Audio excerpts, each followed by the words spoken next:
Imagine for a moment that the world you know has shrunk to the size of a single sheet of paper. It arrives one morning, a crisp official envelope with a stark eagle and swastika stamped in the corner. It is not a request, it is a summons. Your life, with its familiar rhythms of work, family, and the local tavern, is over. A new life, one you did not choose, is about to begin. The talk of national destiny, of Lebensraum and righteous struggle, which had been the loud but distant noise of radios and rallies, has now arrived at your door and is calling you by name. You pack a small bag with a photograph, a spare pair of socks, and a book you will never have time to read. The goodbyes at the train station are a blur of choked words and brave faces. Your mother presses a small cross into your hand. Your father, a veteran of the Great War, claps you on the shoulder, his eyes saying more than his mouth ever could. He knows. On the train, you are no longer an individual. You are part of a river of young men in civilian clothes, all flowing toward the same unknown sea, a mixture of bravado, patriotic fervor, and a quiet, gnawing fear. Some sing, their voices loud and defiant against the clatter of the wheels. Others, like you, just stare out at the passing fields, wondering if you will ever see them again. The Induction Center is a machine for turning civilians into soldiers. You are stripped, weighed, measured, and prodded by cold medical hands. You are declared fit for service. Then comes the oath. You stand in a vast, cold parade ground, one of thousands. The flag ripples in the breeze. You raise your right hand and repeat the words your voice lost in the chorus. I swear by God, this sacred oath, that I shall render unconditional obedience to Adolf Hitler, the Führer of the German Reich and People's Supreme Commander of the Armed Forces, and that I shall at all times be prepared, as a brave soldier, to give my life for this oath. You feel the weight of those words, the absolute finality of unconditional obedience. For some, it is a moment of profound, swelling pride. For others, it is a contract signed under duress. For you, it is simply the point of no return. The individual you were is gone, replaced by a number and a uniform that does not yet fit. Your motivations are a tangled knot of duty, social pressure, a desire for adventure, and the simple human instinct to go along with the overwhelming tide. To resist is unthinkable, so you stand and you swear. The barracks, the caserne, is your new home. It has its own unique smell, a harsh blend of floor polish, boiled cabbage, disinfectant, and the damp wool of countless uniforms. Your life is now governed by the bugle and the bellowing voice of your training corporal, an Unteroffizier with a neck like a tree stump and a vocabulary built entirely of commands and insults. This is the Schleifen, the grinding down. Its purpose is to erase your civilian softness and forge you into a single, interchangeable part of the machine. You learn to make your bed so tight a coin can bounce on it, to polish your boots until you can see your own exhausted face in them, to disassemble and reassemble your rifle blindfolded until your fingers are raw and greasy. You march for hours under a punishing sun, your new hobnailed boots raising blood blisters on your heels. You crawl through mud under barbed wire while live ammunition cracks over your head. You learn that pain is temporary and exhaustion is the new normal. Discipline is absolute, enforced not just by official punishment, but by the relentless pressure of the group. A mistake by one means punishment for all. You quickly learn to rely on the men around you, the beginnings of Kameradschaft, the bond that will become more important than any flag or Führer. Your equipment becomes an extension of your body. You're issued the field grey wool uniform that scratches your skin raw, the heavy leather Y-straps and belt that will chafe your shoulders for years to come. You learn to pack your Brotbeutel, the bread bag, with your sparse rations, a cleaning kit and maybe a letter from home. The gas mask canister, its contents thankfully unused, becomes a handy container for cigarettes or socks. Your Kochgeschirr, the two-part aluminum mess kit, clatters against your canteen. The bayonet and the entrenching tool hang at your side, one for killing, the other for saving your life. And then there is the Zeltbahn, a simple triangle of waterproof, camouflage-printed canvas. It seems insignificant, but it is the most versatile piece of gear you own. It is your raincoat, your ground sheet, your shelter. Buttoned together with 3 others, it forms a small pyramid tent, a temporary home for 4 men against the wind and rain. In that cramped, shared space, you learn the faces and stories of the men who sleep beside you. They are your new family. The German infantry squad, the Gruppe, is not a collection of 10 equal riflemen. It is a predator built around a single, terrible weapon, the machine gun. At first, it's the MG-34, a finely engineered but temperamental weapon. Later, it will be the MG-42, a crude, stamped metal masterpiece of lethality. You learn its sound before you ever fire it. It doesn't go bang, bang, bang like a rifle. It rips the air apart with a sound like tearing canvas, a high-pitched, terrifying brrrt that earns it the nickname Hitlersäge, Hitler's buzzsaw. Firing at over 1,200 rounds per minute, it is the center of your universe. The entire squad exists to serve and protect it. Your role is determined by your relationship to this weapon. The most coveted and dangerous job is MG Schütze 1, the gunner. He is the artist of destruction, laying down blistering fields of fire that can pin down an entire platoon. He carries the gun itself, a heavy, awkward burden on the march. Beside him is MG Schütze 2, the loader and assistant gunner. He carries the bipod, a case of spare barrels and belts of ammunition. His job is to feed the beast, to keep it firing, to swap out the glowing hot barrel in seconds while bullets snap around his head. The rest of the squad are riflemen, but they are also ammunition carriers. Each man carries at least one 250-round ammunition can in addition to his own Kar 98K rifle and gear. Your purpose is to protect the gun, to scout for targets, to engage enemies who get too close, and to form the maneuvering element that attacks while the MG provides covering fire. This is the doctrine you drill relentlessly, fire and movement. The machine gun is the anchor, the base of fire. It suppresses the enemy, forcing them to keep their heads down, while the riflemen assault the position. You learn to love the sound of your MG opening up, that all-consuming roar that means you have fire superiority. You also learn to fear the sound of an enemy machine gun, the heavy thud-thud-thud of a Russian Degtyaryov, or the steady hammering of an American Browning. In combat, you don't think about grand strategy. You think about keeping your MG firing. You listen to the gunner's shouted commands for a target shift. You watch the tracer rounds, 1 in every 5, arc out into the grey landscape, guiding your own aim. The entire fight, your very survival, revolves around that hot, vibrating piece of steel. The newsreels show columns of tanks and trucks storming across Europe, but that is not your reality. For you, and for most of the Wehrmacht, the war is fought at 3 miles per hour. The German army runs on horsepower and foot power.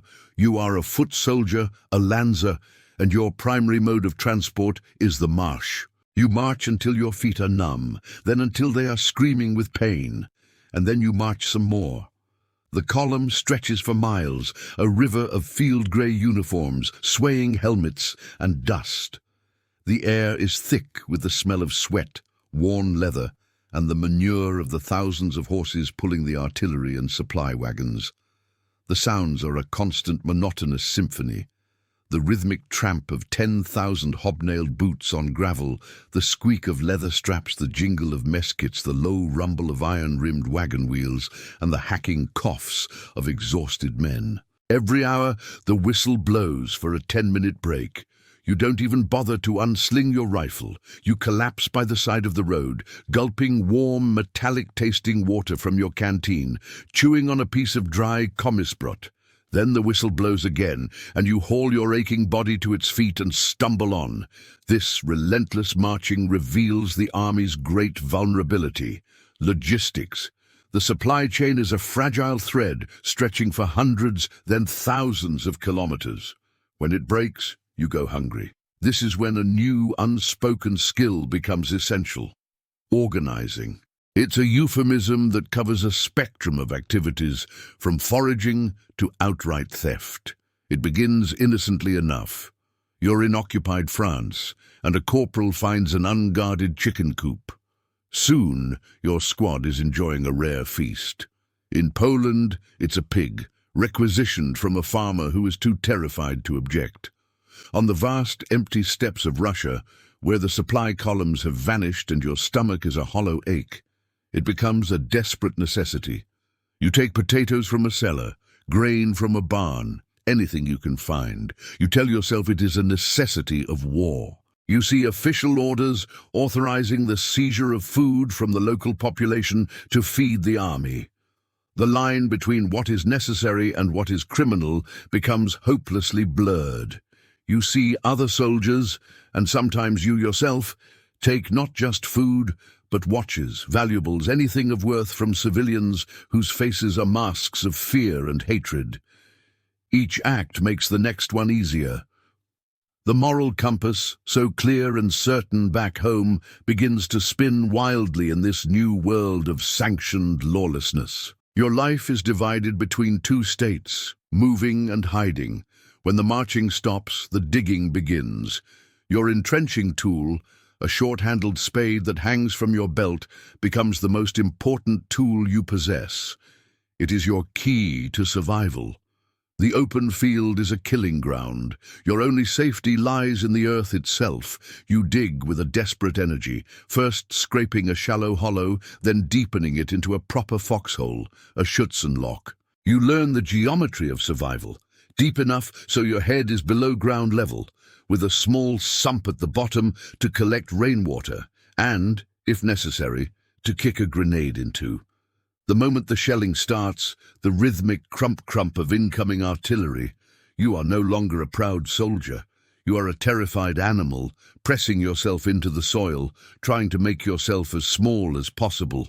You learn to distinguish the whistle of different caliber shells, a grim and useless expertise. You feel the ground shake with each impact, praying the next one isn't for you. As the front stabilizes, your temporary hole becomes a semi-permanent home. You and your squad mates work to improve the position, connecting your foxholes with a trench. You build a dugout, an understand, reinforcing the roof with thick logs, sandbags, and layers of earth. It becomes a small subterranean world, damp and cramped, smelling of wet wool, stale cigarette smoke, and unwashed bodies. This is where you live. Sleeping is a luxury, done in shifts. While one man stands watch, peering over the parapet into the menacing darkness of no man's land, the others huddle together for warmth in the dugout. You don't undress. You sleep in your boots, your rifle beside you, ready to be awake and fighting in an instant. You use your greatcoat as a blanket and your Zeltbahn as a ground sheet against the damp. Sleep is shallow, punctuated by the chatter of a machine gun, the flare of a star shell that bathes the landscape in a ghostly, chemical light, or the scurrying of rats, the other inhabitants of your trench. You dream of a clean bed, of silence. You wake up with the cold deep in your bones, your body aching, another day of waiting and watching, stretching out before you. Safety is an illusion. But here, 3 feet below the surface of the earth, it feels marginally more real. Morale is a fragile thing, and it is measured in calories. The single most important vehicle in the German army is not a tank, but the Gulaschkanone, the horse-drawn field kitchen. Its approach is a moment of salvation. You can smell it from a kilometer away, the savory steam of stew or thick soup, and the sight of its chimney-puffing smoke is the most beautiful thing in the world. The men who run it, the cooks, are kings. You line up with your mess kit, the aluminum Kochgeschirr, and receive your ladleful of whatever hot meal they have managed to concoct. It's often a thin stew with a few bits of horse meat and potatoes, but it is hot, and it fills the gnawing emptiness in your stomach. The foundation of your diet is the komisbrot, a dense, dark rye bread that is solid, nourishing, and can last for weeks. You get a daily ration of it, along with a sliver of hard sausage or cheese and a packet of bitter Ersatz coffee made from roasted acorns or barley. Tucked away in your pack is the iron ration, a can of preserved meat and a packet of hardtack biscuits, to be eaten only in the most dire emergency. As the war drags on, especially in the east, the rations shrink. The bread is cut with sawdust. The stew becomes watery soup. Hunger becomes a constant companion, a dull ache that saps your strength and your will. You fantasize about food, about the Sunday roasts your mother used to make. You trade cigarettes for a piece of bread. You guard your small portion jealously. Then sometimes there is a feast. Your squad organizes a pig from a nearby village, and you roast it over a hidden fire. The smell of the crackling fat, a forbidden luxury. Or your unit overruns an enemy supply depot, and suddenly you have more canned American beef, real coffee, and chocolate than you have seen in years. These moments of plenty are euphoric. You and your kameraden gorge yourselves, laughing and smoking, feeling invincible. It is a brief, glorious respite from the constant deprivation. These are the moments you write home about, omitting the weeks of hunger that preceded them. You learn that the war is a series of long grey stretches of misery, punctuated by short, sharp moments of terror, and even rarer moments of simple, creaturely joy, like the taste of hot, greasy food on a cold day. There is a period of waiting. You hear the war before you see it, a low, continuous rumble on the horizon that grows louder each day. Rumors fly through the trenches. The tension is a physical thing, a knot in your stomach. Then the orders come down. The offensive begins at dawn. You stand in the pre-dawn chill, checking your rifle for the 10th time, your heart hammering against your ribs. The artillery barrage starts, a deafening, earth-shattering roar behind you. You feel the concussion in your chest as thousands of shells scream over your head toward the enemy lines. Then, the whistle. You clamber out of the trench and begin to move forward, part of a grey wave of men. The world dissolves into chaos. The air is thick with smoke and the smell of cordite. You can't hear anything over the din of machine guns, rifles, and explosions. You see muzzle flashes winking from the enemy positions. Then you hear the sound that will haunt your dreams, the sharp, supersonic crack of bullets passing close to your head. Your training takes over. You drop to the ground, crawl forward, get up and run a few steps, drop again. You are not thinking. You are just reacting. You raise your rifle, aim at a distant shape and fire. You have no idea if you hit anyone. The engagement feels strangely impersonal, a contest between two invisible forces. You are firing at a position, not a person. Then you see it. A man from the platoon next to you stumbles, spins, and falls. He doesn't get up. It's the first time you've seen someone killed, and it's shockingly mundane. There is no drama, just a sudden absence. The attack stalls. You find cover in a shell crater, your breath coming in ragged gasps. The adrenaline fades, replaced by a cold, paralyzing fear. After what feels like an eternity, the fighting subsides. The silence that follows is more profound than any noise. You look around at the landscape, now pockmarked and smoking. You see the still forms lying in the field. Some wear your uniform, some wear the enemy's. You see the wounded being helped back, their faces pale with shock and pain. The initial shock of combat is overwhelming, but war has a terrible way of making the unbearable routine. The next attack is easier. The fear is still there, a cold knot in your gut, but you learn to function with it. It becomes your job. You learn the grim calculus of survival, the fatalistic humor of the frontline soldier. You have gained Fronterfahrung, front experience. You are a veteran. The sound of a call for the Sani, the sanitator, the medic, is one of the most dreaded on the battlefield. When you are hit, it is not like in the films. It is a sudden, violent impact, a physical blow that knocks the wind out of you. First comes the shock, a strange numbness. Then the pain begins. a white-hot, all-consuming fire. Your first instinct is to reach for the first aid dressing you carry in a small pocket on the front of your tunic. The medic is a figure of immense courage and respect. Unarmed, marked only by a Red Cross brassard, he crawls through the storm of bullets and shrapnel to reach the wounded. He works quickly, applying a pressure dressing, giving you a shot of morphine if he has it, offering a word of reassurance. The journey to the rear is an agonizing ordeal. You are carried on a stretcher by your comrades, jostled with every step, the pain flaring with each movement. You are taken to a battalion aid station, a chaotic scene of blood and suffering in a ruined building or a hastily dug bunker. Here a doctor makes a quick assessment, sorts the wounded by the severity of their injuries, a process called triage. From there, it's a long, jolting ambulance ride to the field hospital, the Lazarett. It is a factory of repair and butchery. The air is thick with the smell of ether, antiseptic and gangrene. Overworked surgeons in blood-stained aprons move from table to table, performing amputations with terrifying speed. The quiet moans and delirious cries of the wounded are a constant haunting chorus. In this place of suffering, a dark fantasy takes root in the minds of the soldiers, the Heimatschuss, the home wound. It is an injury serious enough to get you sent back to Germany for good, but not so severe that it will cripple you for life. A clean shot through the arm or leg, it is a forbidden dream, a ticket out of hell.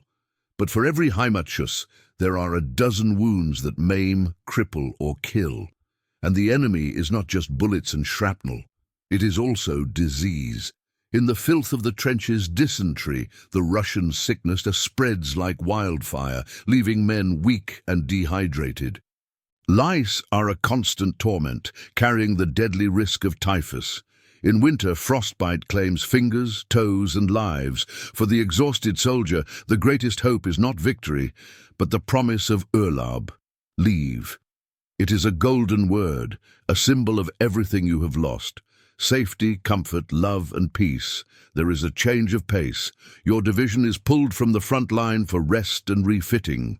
You are assigned to occupation duty in a captured city or a rural area. At first, it feels like a holiday. You sleep in a real bed, get regular hot meals, and can even visit a cinema or a soldier's brothel. The constant, immediate threat of death is gone. But a new kind of tension soon takes its place. You are a conqueror, an unwelcome guest in a land that hates you. You patrol streets where the locals look through you with cold eyes or drop their gaze to the pavement.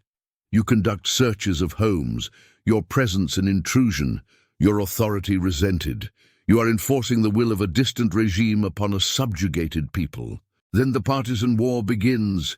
It is a war without fronts, without uniforms, and without rules. A supply truck is blown up by a mine. A sentry is found with his throat cut. The enemy is everywhere and nowhere. Your friend, walking ahead of you on patrol, disappears in a flash of fire and smoke from a booby trap. The fear returns, but it is different now. It is a constant, low-level dread, a paranoia that sees a threat in every shadow, every villager's glance. The official response to this resistance is one of savage, calculated brutality. This is where the comfortable myth of the clean Wehrmacht dissolves into the bloody reality of the war, especially in the east. You hear the orders read out. For every German soldier killed, 50 or 100 local civilians will be executed as a reprisal. You are ordered to take part. You might be in the firing squad, your rifle aimed at a line of men and boys standing before a freshly dug ditch. Or perhaps you are merely part of the cordon, standing guard, watching as others do the shooting. You tell yourself you are just following orders. You tell yourself it is a necessary measure to fight the bandits, the Bandenkämpfung. But you see the faces of the victims. You hear the pleas of the women. You smell the smoke from the burning village, torched because it was suspected of harboring partisans. You become complicit. Even if you do not pull the trigger, you are part of the machine that does. You write home trying to explain, but the words fail. You might write, "We have to be hard here," a chillingly simple summary of your own moral corrosion. The line you thought existed between soldier and murderer has been erased.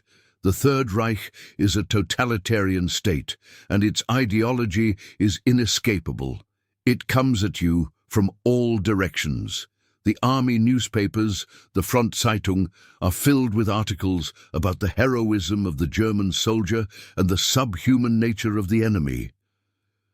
The weekly newsreels, the Wochenschau, shown on makeshift screens behind the lines, depict glorious victories and the Führer's brilliant leadership. Specially trained political officers, the National Sozialistische Führungsoffiziere, or NSFOs, deliver lectures on the righteousness of your cause, the defense of European civilization against the Judeo-Bolshevik hordes. How much of this do you believe? The answer is complicated. For the true believers, the young men who came of age in the Hitler Youth, this propaganda reinforces their worldview. They see themselves as crusaders in a holy war. But for many, perhaps most, the grand ideology is just background noise. Your primary loyalty is not to an abstract concept of National Socialism, but to the handful of men who share your foxhole. Your world has shrunk to the squad. You fight for your Kameraden, the men who will risk their lives to drag you back if you are wounded. Survival, not ideology, is your daily concern. Yet the propaganda has a subtle, corrosive effect. By constantly dehumanizing the enemy, especially the Soviets, it makes brutality easier to commit and to witness. It provides a ready-made justification for the atrocities of the anti-partisan war. It helps you to see the starving Russian prisoners of war not as fellow human beings, but as something less, their deaths a matter of indifference. What if you disagree? What if you see the lies and the cruelty for what they are? To voice dissent is to risk everything. A cynical joke, a careless remark questioning the final victory, can be reported by a zealous comrade or an informant. The consequences are swift and severe. You could be brought before a court-martial for undermining military morale. The punishment might be a transfer to a Strafbataillon, a penal battalion given suicide missions to clear minefields by walking through them, or it could be a firing squad. The system polices itself through fear, so you learn to keep your thoughts to yourself. You develop a public face and a private one. You might listen to a forbidden BBC broadcast on a hidden radio. You might have profound doubts in the dark of the dugout. But to the outside world, you are a loyal German soldier. Conformity is the price of survival. The summer of 1941 was a season of victory. You advanced hundreds of miles into the Soviet Union, convinced the war would be over by Christmas. Then came the autumn rains, turning the roads into impassable rivers of mud. And then came the winter. It was not a normal winter. It was a primordial force, an enemy more relentless and deadly than the Red Army. The temperature plummeted to 30, then 40 degrees below zero. The wind was a physical blow, a razor that cut through your inadequate uniform and chilled you to the bone. The Wehrmacht was equipped for a short summer campaign, not a Russian winter. You still wear the same wool uniform and thin greatcoat you had in France. Your standard-issue leather boots, when they get wet and freeze, become instruments of torture that lead to frostbite.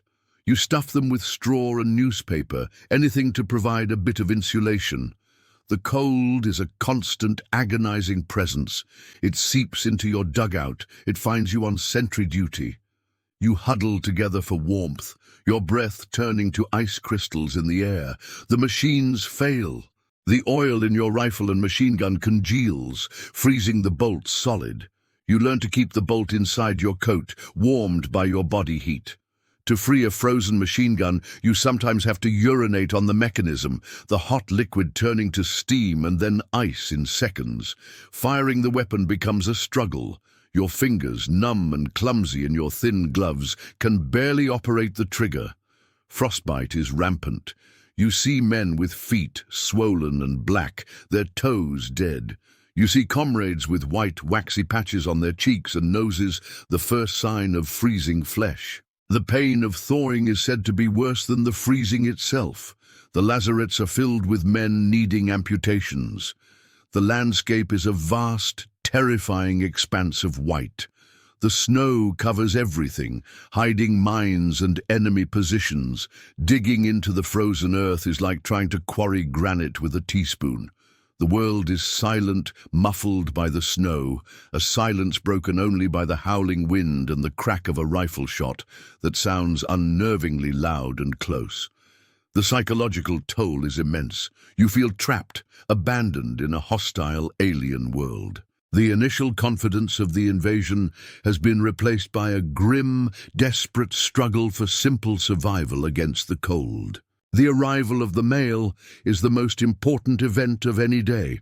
The Feldpost, the military mail service, is a lifeline, a tangible connection to a world of peace and sanity that seems to exist on another planet. A letter from home is a treasure. You recognize the handwriting on the envelope, and your heart quickens. You find a quiet corner to read it, unfolding the thin paper carefully. You can almost smell your mother's kitchen or the tobacco from your father's pipe. You read about the small details of village life, a neighbor's wedding, the progress of the harvest, the birth of a nephew. You stare at the enclosed photograph of your wife or girlfriend until her face is burned into your memory. It is a reminder of who you were and who you hope to be again. Writing back is a difficult art. What can you possibly say? How can you describe the things you have seen and done? You can't write about the fear, the filth, the killing, the dead friend you buried yesterday. Your letters are censored, read by an officer in your unit. So you learn to lie, to omit, to write between the lines. You write, "The weather is cold, but we have warm quarters." You don't mention that the quarters are a lice-infested dugout and the warmth is from a single, sputtering candle. You write, "The food is good and plentiful." You don't mention the gnawing hunger. You tell them not to worry, that you are well, that you will be home soon. If you are lucky enough to get leave, the disconnect is jarring. You travel for days by train, back to Germany, back to civilization. Suddenly the world is clean, quiet and orderly. The sheets on your bed at home are impossibly soft. The food is rich and plentiful, but you feel like a ghost. You don't belong. Your family and friends look at you with a mixture of pride and pity, but they cannot understand. They ask you questions. What is it like over there? You give them the same empty answers you write in your letters. A gulf of experience separates you from them. You are irritable, you jump at loud noises. The nights are the worst. Silence feels unnatural and threatening. The precious weeks of leave pass in a blur, and soon you are on the train again, heading back to the front. The second goodbye is harder than the first. Now you know exactly what you are returning to. In the midst of the noise, the filth and the brutality, you cling to small rituals, small objects that remind you that you are more than just a number in a field-grey uniform. For some, it is faith. You might carry a small, well-thumbed prayer book or a rosary in your tunic pocket. On a quiet Sunday, a chaplain, a farer, might hold a field service behind the lines. You stand with your helmet off, your head bowed, and the familiar words of the liturgy offer a moment of profound peace, a connection to a moral order that seems to have abandoned this corner of the world. In the terror of a bombardment, you might find yourself whispering a prayer you thought you had long forgotten. For some, the horrors of war shatter their faith. For others, it becomes the only thing they have left. Music is another escape. Someone in your dugout has a harmonica, and in the evenings he plays sad, familiar folk songs. The thin, reedy notes fill the cramped space, and for a few minutes you are transported back to a village festival, a family gathering. Men who are hard and brutal by day join in, their voices soft and melancholic. You sing Lily Marlene, the soldier's song of love and longing, your voices joining with thousands of others up and down the front, broadcast by the soldier's radio. The hours of waiting are the hardest. You fight boredom with a worn deck of scat cards. The game is a ritual, a way to pass the time, to gamble with cigarettes or small trinkets instead of your life. A tense game under the light of a single candle can make you forget the artillery rumbling outside for an hour or two. And you have photographs. Tucked into your wallet or your Soldbuch, your paybook, is a creased, wallet-worn picture of your parents, your wife, your children. Looking at this photograph is a private ceremony. It is a reminder of what this is all for, a reason to endure, a promise of a future you desperately want to see. These small acts of humanity, a prayer, a song, a game of cards, a glance at a faded photograph, are not trivial. They are a quiet rebellion against the dehumanizing machinery of war. They are how you hold on to the person you were. They are how you survive, not just physically, but with some small part of your soul intact. The change is not sudden, but gradual, an undeniable shift in the tide of the war. After Stalingrad, after Kursk, the feeling of invincibility is gone, replaced by a grim, stubborn defensiveness. The years of victorious advance are over. Now, your life is defined by retreat. The marches are just as long and grueling as before, but now your back is to the enemy. You are moving west, always west, away from the endless plains of Russia, back towards Poland, towards Germany. You are losing the ground that your friends died to take. The material superiority of the enemy is crushing. You see swarms of Soviet T-34 tanks, shrugging off hits from your anti-tank guns. The sky, which once belonged to the Luftwaffe, is now filled with enemy aircraft that strafe your columns at will. You feel like an insect, exposed and helpless. Your own army is beginning to fray at the edges.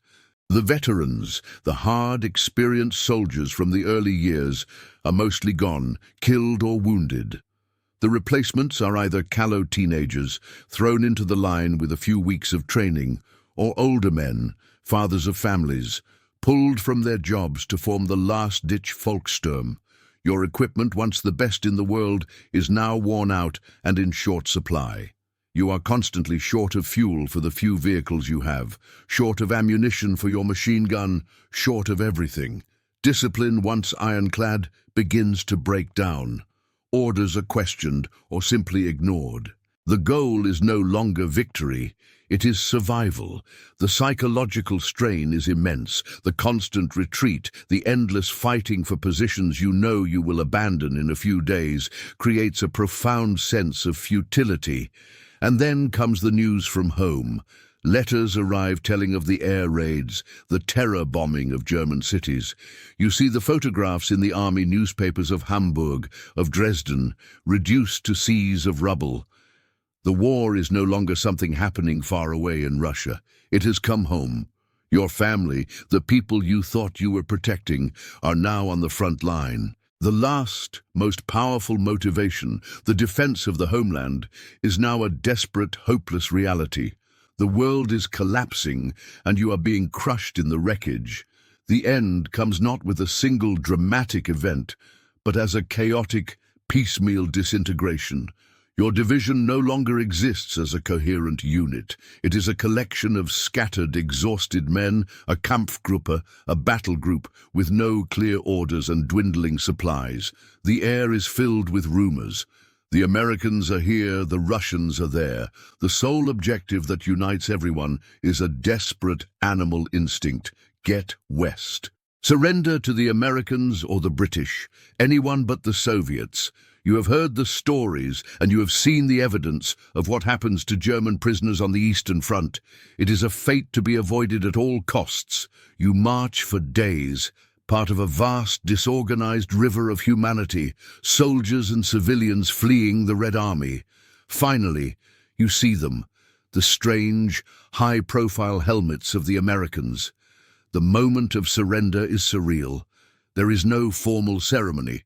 You simply walk towards a jeep, drop your rifle on a growing pile of weapons, and raise your hands. The feeling is a confusing mixture of profound relief, deep shame, and gnawing uncertainty. The war is over for you. You are alive, but you are now a prisoner. Your fate depends entirely on who has captured you. If you are in the West, you are herded into vast temporary enclosures, like the notorious Rheinwiesenlager, the Rhine meadow camps. There are no barracks, just open fields surrounded by barbed wire. You dig a hole in the ground for shelter.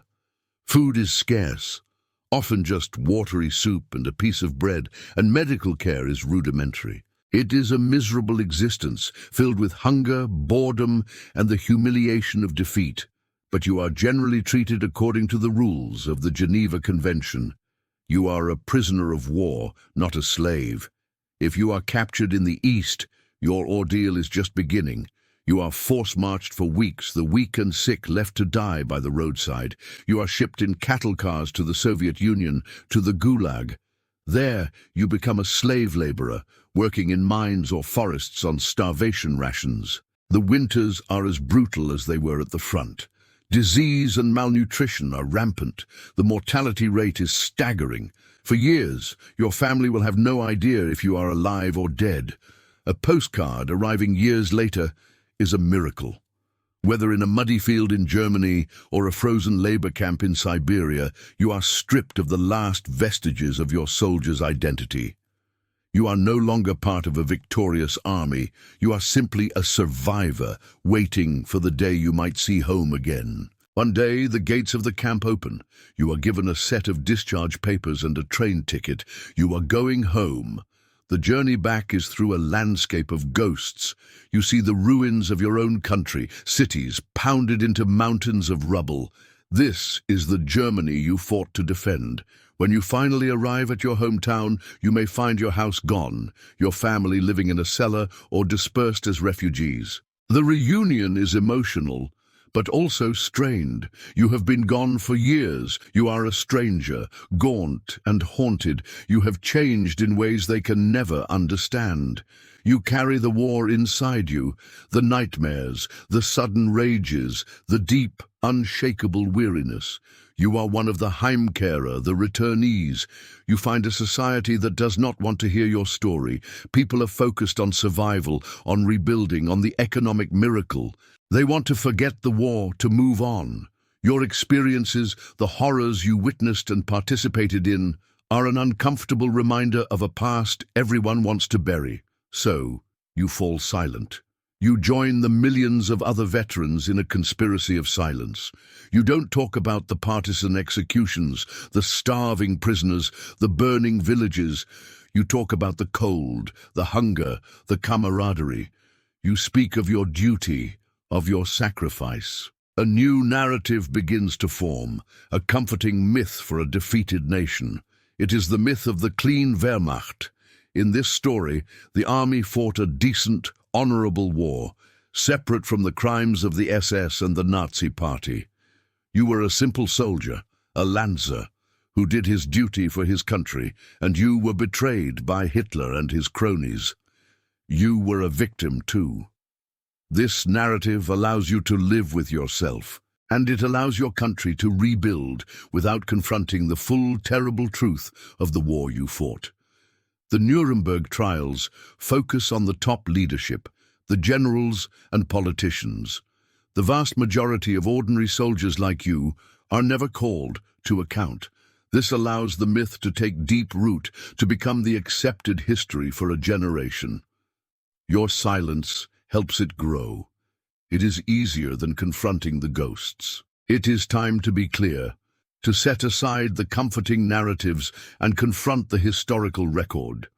The myth of the clean Wehrmacht, the idea that the regular German army fought an honorable war untainted by the crimes of the Nazi regime, is one of the most persistent and damaging falsehoods of the post-war era. It is a myth that was actively promoted by former generals and embraced by a nation desperate to distance itself from its past. But it is not true. The Wehrmacht was not separate from the Nazi state. It was its primary instrument of conquest and racial extermination. From the very beginning, the army was a willing partner. Before the invasion of the Soviet Union, the High Command issued a series of criminal orders. The infamous Commissar Order mandated the summary execution of all captured Soviet political officers. The Barbarossa Decree effectively suspended military law for German soldiers, giving them a license to murder, rape, and pillage Soviet civilians with impunity. These were not the actions of a few rogue units. These were official policies distributed throughout the army. The war on the Eastern Front was conceived and executed as a Vernichtungskrieg, a war of annihilation. The Wehrmacht actively participated in the Holocaust. While the SS Einsatzgruppen were the primary mobile killing squads, the army provided them with logistical support, intelligence, and manpower. Army units helped round up Jews, stood guard during mass executions, and hunted those who tried to escape. The brutal anti-partisan warfare, the Bandenbekämpfung, was often a euphemism for the mass murder of civilians, including women and children, and the destruction of entire communities. Furthermore, the Wehrmacht was directly responsible for the deaths of over 3 million Soviet prisoners of war through deliberate starvation, neglect, and murder, a war crime of staggering proportions. This is not to say that every single one of the 18 million men who served in the Wehrmacht was a war criminal. Many were conscripts who tried to retain their humanity in an inhuman system. But the institution itself was criminal. The oath sworn was not to a constitution or a country, but unconditionally to one man, Adolf Hitler. The war it waged, particularly in the East, was one of ideological and racial extermination from the outset. To acknowledge this complexity, that a soldier could share his bread with a child one day and participate in a reprisal, killing the next, is not to excuse the crime. It is to recognize the deeply corrupting nature of the system and the war it unleashed. The Wehrmacht was not clean. It was covered in the blood of millions, and so you have walked this road. You have stood on the parade ground and sworn an oath to a madman. You have felt the chafing of the wool uniform and the weight of the pack on your shoulders. You have learned the terrible music of the MG42. You have marched until your feet were raw, and you have dug into the earth as if trying to claw your way back into the womb. You have known the gnawing emptiness of hunger and the brief, savage joy of a sudden feast. You have survived the sensory explosion of your first battle and learned to live with the quiet dread that follows. You have seen the inside of a field hospital. You have been a conqueror and an occupier, and you have felt your own morality fray and tear in a war without rules. You have endured the primeval cold of a Russian winter, and you have felt the warmth of a letter from a world you no longer recognized. You have retreated across a continent, your hope shrinking with every westward step. You have known the humiliation of surrender and the grinding misery of a prison camp. You have come home to a land of ruins and a people who did not want to hear the truth. The experience is over, but it never leaves you.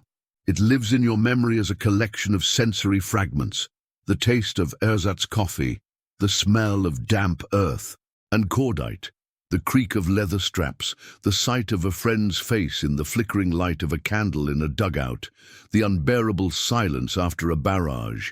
The legacy of that uniform, that war, is one of immeasurable loss, profound suffering, and inescapable moral questions. To try to understand what it was like to be that soldier is not an act of forgiveness or justification. It is an act of historical empathy, a necessary effort to confront the uncomfortable truth. It is to recognize the immense power of ideology, propaganda, and state-sanctioned violence to turn ordinary people into participants in extraordinary evil. It is to remember the human capacity for endurance, for cruelty, and for self-deception, and to ask ourselves with humility and with honesty what we might have done in that uniform, under that flag, in that time.